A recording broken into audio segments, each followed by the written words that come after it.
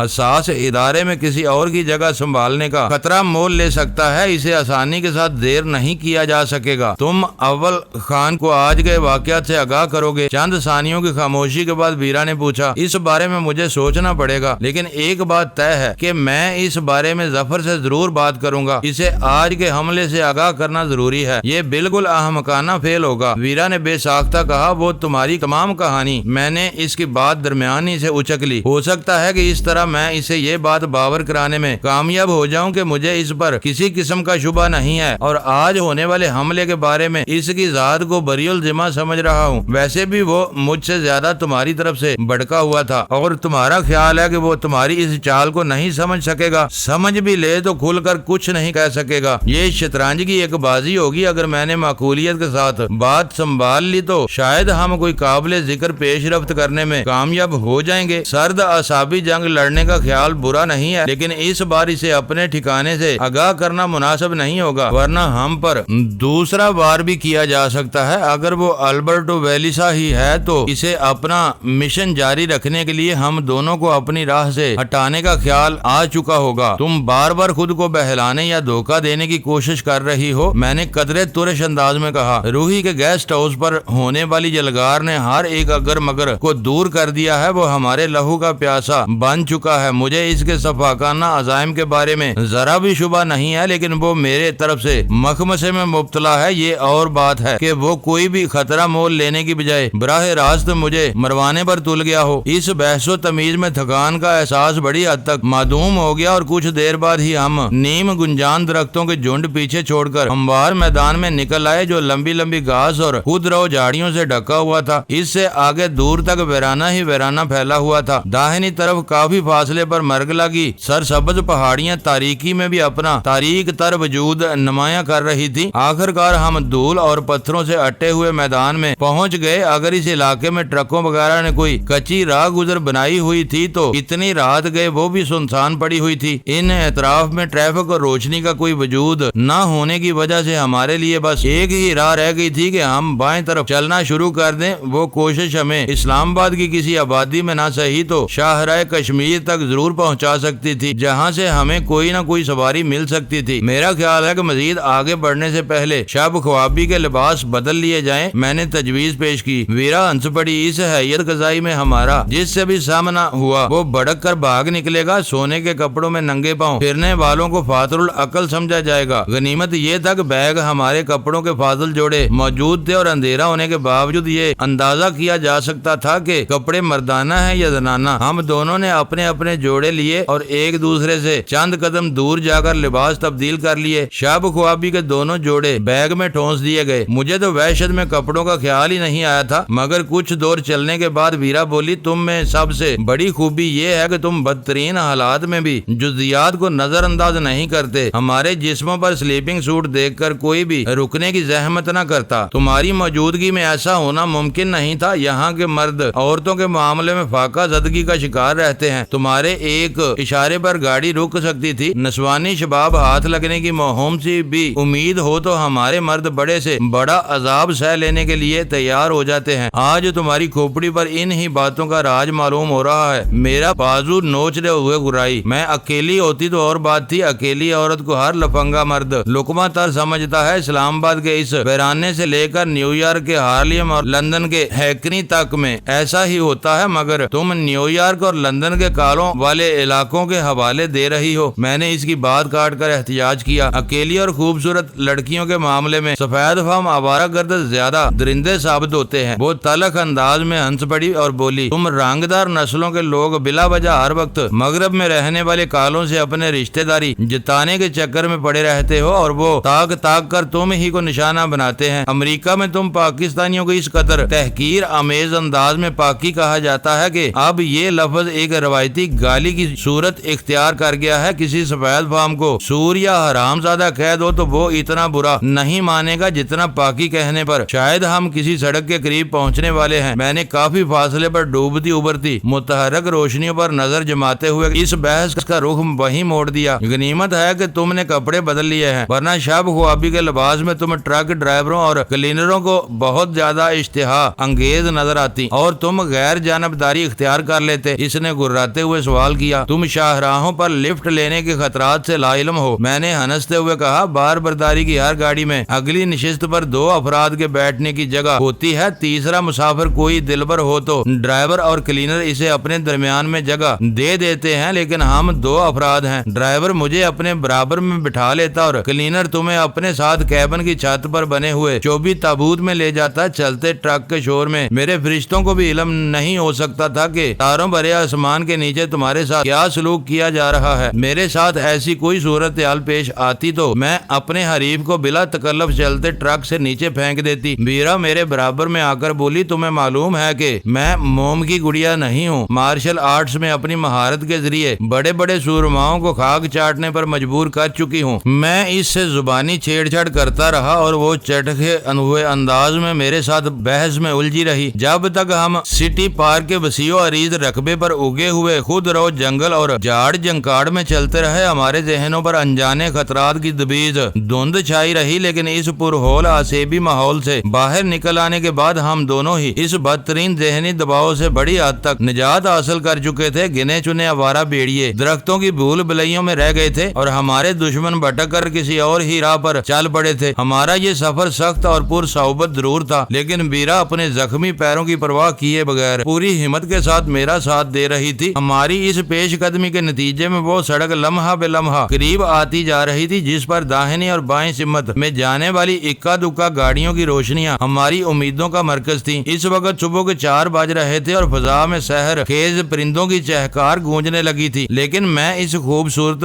قدرتی ماحول سے لطف اندوز ہونے کی بجائے ظفر کے متوقع رد عمل میں الجھا ہوا تھا۔ ویرا نے اپنے چہرے مہرے بالوں کے انداز لباس اور زبان و بیان اور چال ڈال میں حتی الامکان تبدیلیاں پیدا کر لی تھی، لیکن اپنے خد و خال کو بدلنا اس کے بس سے باہر تھا۔ اسی وجہ سے ظفر کی گاگ نگاہوں نے اس کی ذات میں ویرا کی جھلک دیکھ لی تھی، لیکن میں نے اسے ویرا کی فرسٹ کزن قرار دے کر ظفر کو مطمئن کر دیا تھا۔ میری اس کلا بازی کے نتیجے میں ظفر ایک طرف مطمئن ہو گیا تھا، لیکن دوسری طرف اسے یہ خدشہ لاحق ہو گیا تھا کہ ویرا نے اسے پہچان لیا تھا اور مجھے اعتماد میں لیے بغیر اپنی کزن کے ذریعے اسے گھیرنا چاہ رہی تھی۔ اس بارے میں ظفر نے اشاروں کنایوں کے ذریعے میرے دل میں بھی سینتے قصیلوں کی طرف سے بدگمانیوں کے بیج بونے کی کوشش کی تھی۔ ظفر کے اس رویے نے یہ بات ثابت ہوتی تھی کہ اس کے شبہات کا سارا زور ویرا کی ذات پر تھا اور وہ مجھے بالکل بے گناہ سمجھ رہا تھا۔ پچھلی رات بھی چند لوگوں نے روحی کے گیسٹ ہاؤس میں ہماری خوابگاہ میں گھسنے کی کوشش کی۔ انہوں نے میرا نام لیے بغیر صرف اور صرف سینتے قصیلوں سے ملنے کا مطالبہ کیا تھا۔ ظفر کی اس احمقانہ سوچ کی وجہ سے مجھے اپنے لیے ایک نئی راہ بنتی نظر آ رہی تھی۔ اگر میں اپنے منصوبے پر کامیابی کے ساتھ عمل کرنے میں کامیاب ہو جاتا تو ظفر کی جڑوں تک میں اترنے کا موقع حاصل کر سکتا تھا۔ مجھے اندازہ نہیں ہو سکا کہ وہ اسلام آباد کو پشاور روڈ سے ملانے والی شاہراہ تھی یا اسی کے متوازی کوئی اور سڑک تھی، لیکن غنیمت یہ تھا کہ ہم اس پر وقفے سے گاڑیوں کی نقل و حمل دیکھتے